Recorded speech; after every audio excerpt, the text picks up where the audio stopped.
कहानी सुनते ही आप सोचेंगे, क्या वाकई भाग्य बड़ा है या कर्म?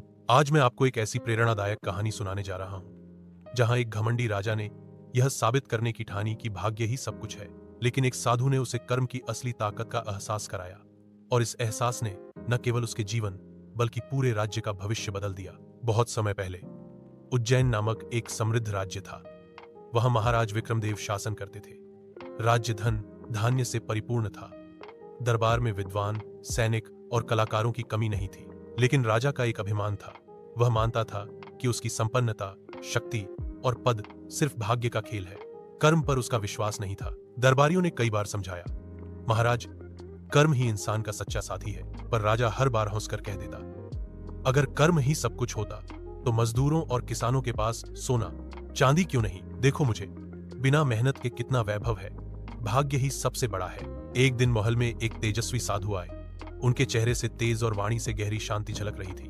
राजा ने उनका स्वागत किया और बातचीत शुरू की। राजा बोला, महात्मन, आप तो धर्म और ज्ञान के भंडार हैं। बताइए, जीवन में सबसे बड़ा क्या है, कर्म या भाग्य? साधु ने शांत स्वर में कहा, राजन, कर्म ही भाग्य बनाता है। अगर कर्म न हो तो भाग्य भी शून्य है। राजा हंसकर बोला, नहीं महात्मन, भाग्य सबसे बड़ा है।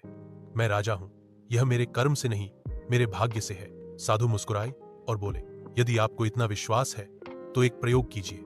7 दिन तक आप कोई कर्म न करें, न शासन चलाएं, न आदेश दें, न भोजन करें, न पानी, बस बैठे रहें। देखिए आपका भाग्य आपको कहां ले जाता है। दरबार सन्नाटे में डूब गया। सभी लोग चकित थे कि साधु ने राजा को कितनी बड़ी चुनौती दे दी। राजा ने गर्व से कहा, ठीक है, मैं यह परीक्षा स्वीकार करता हूं। पहले दिन राजा ने दरबार नहीं लगाया। सेवकों ने भोजन लाने की कोशिश की, लेकिन साधु ने रोक दिया।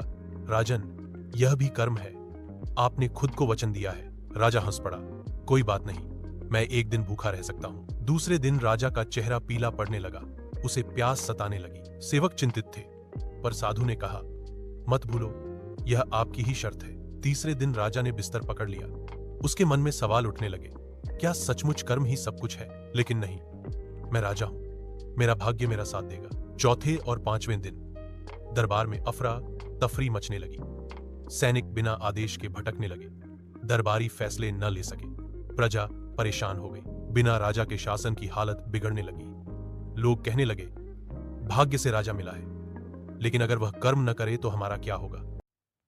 राजा यह सब सुन रहा था, पर बेबस था। छठे दिन राजा का शरीर बिल्कुल कमजोर हो गया। वह साधु से बोला, महात्मन, अब मुझसे सहन नहीं होता। मैं मानता हूं, बिना कर्म सब शून्य है। साधु ने गंभीर स्वर में कहा, राजन, एक दिन और धैर्य रखो, यही सच्ची परीक्षा है। 7वें दिन राजा बेहोश होकर गिर पड़ा। साधु ने जल दिया और कहा, राजन, भाग्य तभी तक है जब तक कर्म है।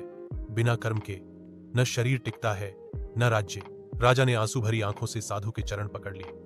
महात्मन, मुझे क्षमा करें। अब मैं समझ गया हूं कि जीवन का आधार भाग्य नहीं, कर्म है।